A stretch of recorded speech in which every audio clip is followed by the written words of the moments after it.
Hello. हाँ जी सत्साहिब जी। सत्साहिब जी पवन भैया बोल रहे हैं आप? नाम दर्शन दास बोल रहे हैं मध्य प्रदेश से। अच्छा, ये नंबर पवन भैया का है ना? हाँ बताओ।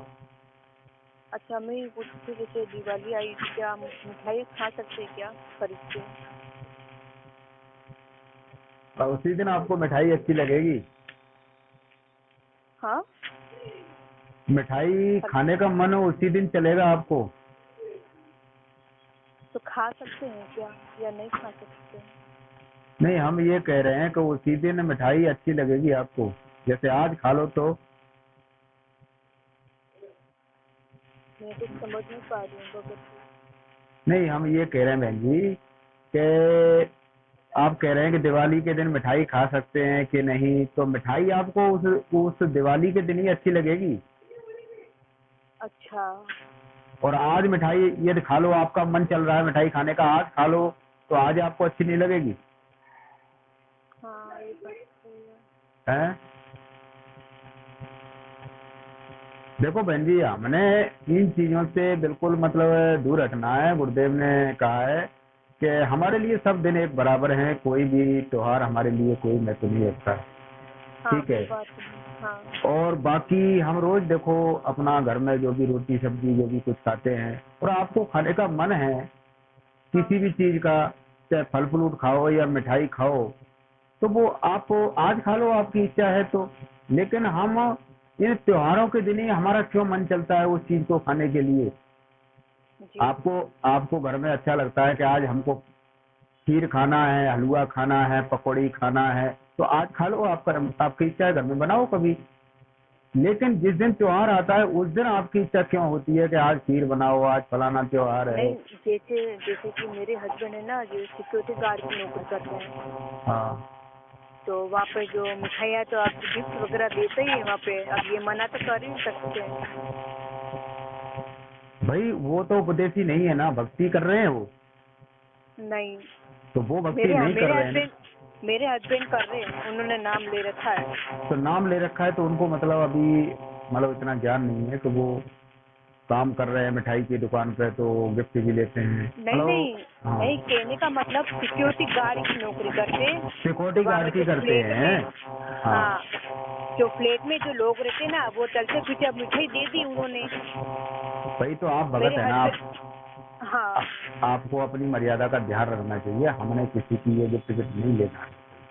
जी हाँ, तो ये हमें ज्ञान जी होना चाहिए। हम अपना परमात्मा के ज्ञान को मतलब ना ध्यान रखकर हम संसारिक वही रीति रिवाजों में फिर बह जाते, इस पर ध्यान नहीं देते, फिर हमारी मर्यादा खराब होती है ना, फिर काल का दाव लगता है, फिर हमें कोई समस्या हमारे सामने आती है, फिर कोई मतलब फिर आपको फिर संज्ञा होती है, फिर आपको भगत भाइयों से ही फोन करके फिर अब पूछते हो। उन्होंने तो मुँह खा लिया आके। मेरा मन नहीं माना था, मैंने सोचा एक बार मैं पूछूं उन्हें।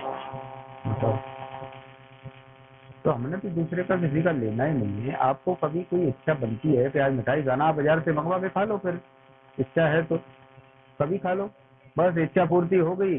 उसके बाद अपना रोज रोटी खाना है। तो रोज तो कोई हाँ मिठाई खाता नहीं, रोज तो कोई मिठाई सही है, खाता नहीं है ना, किसी को कोई अच्छी लगती है कोई चीज। बिल्कुल सही है। हाँ तो केवल ज्ञान को आधार बनाओ कि हमारे गुरुदेव ने मना किया है, ठीक है, हमारी आज इच्छा है खाने की, चलो बाजार से ले आना फलाने की, फल खाओ मिठाई खाओ। लेकिन हमने इन त्योहारों के दिन ही वो चीज नहीं, हमने उस चीज को मतलब त्योहार के रूप में मनाना, उस दिन जी जी खाने जी पीने की जी इच्छा नहीं करनी चाहिए हमको। जी, बिल्कुल सही है। हाँ, ये बात है ना। तो पापा जी अब उन्होंने तो खा लिया, अब क्या करे भाई। भाई क्या करें, परमात्मा से क्षमा याचना मांगो, इसके लिए आगे से इन बातों का ध्यान रखो। ठीक है पापा जी, हाँ, ठीक है। भाई ऐसे मर्यादा खराब करते रहोगे तो कैसे काम चलेगा, उसमें गुरुदेव भी कुछ नहीं बिल्कुल कर हाँ, सकेंगे। देखो सही कह रहे हो आप, बिल्कुल। भाई, देखो फिर तो कर्म का संस्कार मिलेगा। भाई मर्यादा से दूर हटे और गुरुदेव से पंजा हटेगा, फिर तो काल का दाव लगेगा। जी बिल्कुल सही कह रहे भाई हो आप। भाई परमात्मा कहते हैं कि जब लग हंसा हमारी आना, काल लगे नहीं तेरा पाना। जब तक गुरुदेव की मर्यादा में रहोगे तब तक काल वहाँ का अटैक नहीं हो सकता।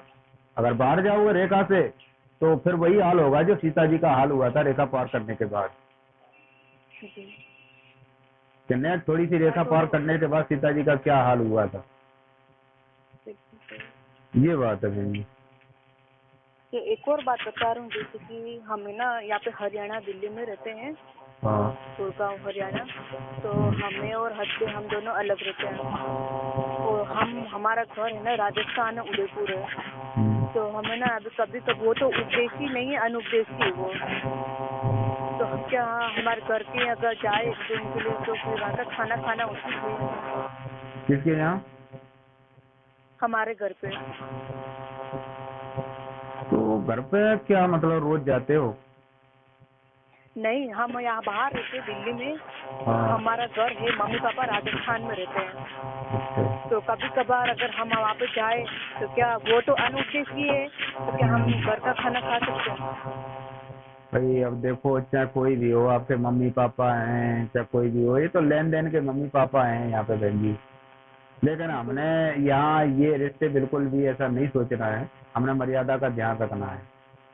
ये बात बिल्कुल सही है। हाँ, यहाँ कोई मम्मी पापा, कोई रिश्तेदार, कोई भाई या कोई, यहाँ कुछ नहीं लगता इस भक्ति मार्ग में। जी। बस जो है वो संस्कार है अपना, ठीक है, लेकिन मर्यादा जो है वो अपनी रखो, तो उस चीज का विशेष ध्यान रखो। पूरा ध्यान हाँ, रखूं। तो बस यही पूछना था मैं तो। कभी जाए अगर खाना तो खा सकते ना, तो कभी एक दो दिन के लिए जाए तो यूँ। हाँ वही है ना, एक दो दिन के लिए हम जाते हैं, लेकिन हमें क्या काम है? गुरुदेव ने कहा कोई ऐसा कोई काम है, अगर रास्ते चलते रुक जाते हो तो वहां पर मजबूरी बस खाना खाओगे, एक टाइम अपना अन्य देव की आरती करके उनका भार नहीं चढ़ेगा। और आप ऐसे हाँ, मतलब जैसे जाते। गुरुदेव जी ने हाँ बताया। हाँ, गुरुजी ने बताया जैसे कि किसी के घर रुक गए हो या कुछ काम पड़ गया, दवा खाना भी पड़ जाए, तो हाँ अन्य देव की आरती करो या फिर परम मंत्र दे रखा उसका जाप करो, तो आपको हानि नहीं होगी। तो देखो, ऐसा नहीं कि हम किसी के यहाँ स्पेशल उसी के यहाँ जाएं, उसी के यहाँ रहने के लिए जाएं कि एक दो दिन के लिए वहाँ जा रहे हैं, वहाँ क्या काम है हमें उनसे 2 दिन रहेंगे उनके जी, और उनके यहाँ भोजन करेंगे। और फिर बात सही है। ये भी देखना चाहिए कि वो कितने मतलब शुद्ध हैं उस घर के सदस्य। जी, कुछ शराब मांस खाते पीते हैं तो वहाँ तो गुरुदेव ने बिल्कुल मना किया है आहार करने का, कि जो शराब मांस खाते पीते उनके यहाँ तो आहार भी नहीं करना चाहिए। मेरे पापा तो पीते हैं, शराब पीते हैं। तो बताइए फिर गुरुदेव का वचन भंग होगा कि नहीं होगा? वचन भंग होगा, गुरुदेव की मर्यादा टूटेगी फिर। बिल्कुल सही। तो बताइए हम दोषी बनेंगे फिर। तो इसीलिए तो हमने गुरुदेव की बिल्कुल वचन का उल्लंघन नहीं करना है। तो गुरुदेव के वचन का उल्लंघन हुआ तो हमारी मर्यादा टूटी तो फिर दुर्घटना घटी। सही बात कह रहे हैं। बस ये बात है, ये अध्यात्म मार्ग है बहन जी, इसमें गुरु का वचन मुख्य है। कहते हैं जो गुरु वचन पे डट गए तो कट गए फंद 84 है। गुरु वचन का विशेष ध्यान रखना है, बस यही मर्यादा है। ठीक है, ठीक है बहन जी, ठीक है, ठीक है। सत्य है। सच है।